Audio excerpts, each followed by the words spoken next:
Isa ka ba sa nangangarap na magkaroon ng sariling negosyo na tindahan ngayong taon na ito? Maganda yan, Sisi. Pero bago mo gawin yan, nakichismis ka muna sa akin. Baka sakaling makakuha ka ng idea sa isi-share na titintin, mga kasari.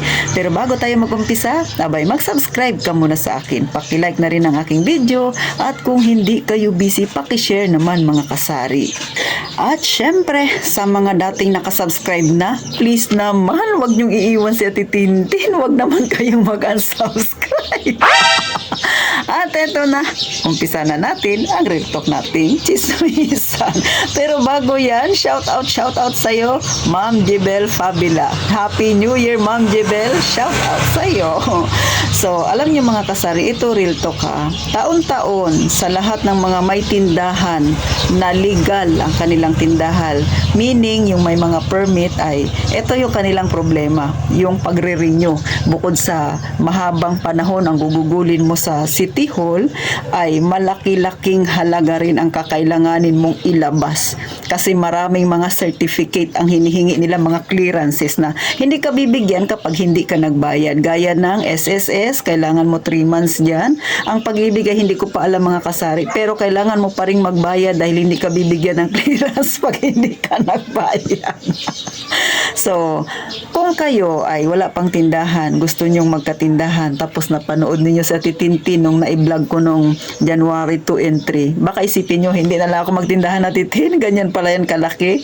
Kung sa negatibo mong pamamaraan tingnan ang problemang na-share ko sa inyo, ay talagang ayaw mo nang magtindahan. Pero kung sa positibo mo siyang titingnan, mga kasari, ay baka gustuhin mo pa rin magnegosyo. O, hindi ko naman sinasabi na magandang-maganda ang may negosyo, ikumpara mo sa pagiging empleyado, hindi. Kasi naging empleyado rin ako, ay maganda rin naman talaga ang pagiging empleyado. Pero mga kasari, ito naman yung naging side ni Titintin. Siguro mga 3 days ako na medyo stress, pero ngayon ay okay na ako. Alam niyo mga kasari, hindi kasi tayo pwedeng manatiling negatibo na tingnan natin yung mga pangyayari sa ating buhay. Kailangan tingnan din natin siya sa kabilang side ng pagiging positibo, which is yan yung ginawa ko. Kasi hindi ko naman sinabi na tularan ninyo ako, mga kasari. Ito ay sarili ko lang opinion, no? Yung pagtaas ng bayarin ay talagang hindi natin mapipigilan yan kasi tumataas naman talaga yung halaga ng mga bilihin at syempre kailangan din ng gobyerno na tumaas talaga, diba? So para tayo makasabay ng mga may tindahan, so gagawa tayo ng paraan kung paano natin mababayaran lahat ng kailangan natin para maging legal yung ating tindahan. Pero kung hindi naman legal yung tindahan ninyo at hindi naman mahigpit sa lugar ninyo, ay wala namang problema. Pero yung makakarelate talaga dito sa akin yung mga may permit lalo na kung mahigpit din yung lugar ninyo dyan sa pagre-renew. Kagaya dito sa amin, mga kasari. Pero ako, sa positibong pananaw ko siya tiningnan kasi para din naman sa akin. Bakit? Ang pagtaas ng SSS at saka pag-ibig ay inihahanda lang natin yung ating sarili na pagdating natin sa senior citizen, di ba? Mag-iedad tayo ng 60 years old. Alam naman talaga nating mataas na ang bilihin. So kung mataas man yung binabayaran ko ngayon, iniisip ko na lang na malaki rin ang matatanggap ko kapag ako ay nagkaroon na ng pension, mga kasari. So, doon ko siya tinitingnan. And then, yung pag-ibig naman, dahil nilalansam yan, so pag nag-edad ako ng 60 years old, para lang din ako nag-alkansya na may makukuha akong malaking halaga na pinaghirapan ko din, may kasama pa siyang interest. So, yun yung aking pananaw, mga kasari. Pero syempre, bilang tao, ay na-stress din ako kasi nga medyo kinulang yung pera na inipon ko. Nagbigay pa ako ng allowance doon sa inipon ko na yan para hindi ka ako mabitin, pero wala akong magawa kasi nga sobrang taas talaga ng binayaran ko. Pero mga kasari, kahit na malaki yung ating binayaran, laban lang tayo. Wala na akong magagawa, pinili ko tong buhay na ito. Mirisi daw sabi ng ibang, hindi ko pinautang. Char lang. Di ba? Pero wala akong magagawa. Kailangan kong harapin at tingnan yung problema na yan sa positibong pamamaraan. Ganyan naman tayo dapat, mga kasari. Huwag panay negatibo. Kaya may style na rin siya Titintin sa kung paano ko ba kakayanin na magbayad ng 400 buwan-buwan. Pero sa totoo lang, mga kasari, matagal ko nang naplano na magbabayad talaga ako ng pag-ibig na contribution kasi gusto ko rin maging active ako sa MP2, which is yung MP2 na yan ay investment yan. So tayo na mga mahihirap kung kakayanin natin na magtipid pa ng husto, why not?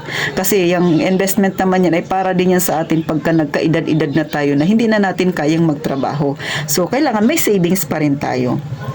Kaya, kung si Ate Tintin ay tinatawag nilang kuripot, ngayon ay kuripot na talaga ako dapat para mapunan ko yung mga pangangailangan ng aking negosyo, mga kasari. Kaya, ngayon pa lang, siguro nung pagka 4 days, nag-isip na si Ate Tintin ng mga dapat kong gawin. Kaya, pinangako ko sa sarili ko na wala na dapat akong bilhin ng mga kung ano-anong bagay ngayong taon na ito para makita ko talaga kung epektibo ang ginawa kong pagtitipid para sa susunod na taong 2026 na pagre-renew. O see? O, ngayon pa lang pinaghahandaan ko ng mga kasari. Kasi last year, pinaghandaan ko rin naman. Kaya lang biglang taas talaga. So, hindi, bagamat may natira pa rin doon sa aking naipon, mga kasari. Kasi nga hindi pa ako nakapagbayad ng pag-ibig. Pero, kakasya naman siya. Kaya lang, hindi ko siya in-expect na sobrang taas talaga, mga kasari. Pero wala tayong magagawa dahil tayo ay mamamayan, ay kailangang sumunod sa batas. Pero kung yung sa inyo, hindi naman ganun kahigpit, ay walang problema. Masaya. O, diba? Kaya sa mga wala pang tindahan, tapos napanood ninyo yung aking vlog nung 2 and 3, baka nag-aalala kayo kasi gusto nyo rin maging legal ang tindahan ninyo. Siyempre, kukuha kayo ng mga requirements na kailangan, mga lalakarin sa City Hall, ay huwag ninyo masyadong tingnan sa negatibo. Ang mahalaga, porsigido ka, masipag ka, determinado ka talaga, mga kasari. Pasasaan ba at makakaahon din tayo pa unti-unti. Siyempre, higit sa lahat, ipag-pray natin. Wala tayong ibang kakapitan kundi ang Panginoon lang, mga kasari. So hanggang dito na lang si Ate Tintin. Sana yung iba dyan ay huwag naman maalarma na hindi na lang ituloy ang kanilang negosyo. Huwag sisi. Kung gusto mo yung ganitong larangan ng negosyo, pwede namang pasukin. Pero bago mo pasukin yan, pag-aralan, mag-research, kapain ang puso kung ito ba talaga yung gusto mo. So paano? Gaya nga ng palaging sinasabi ni Ate Tintin, mag-iingat tayong palagi, mga kasari.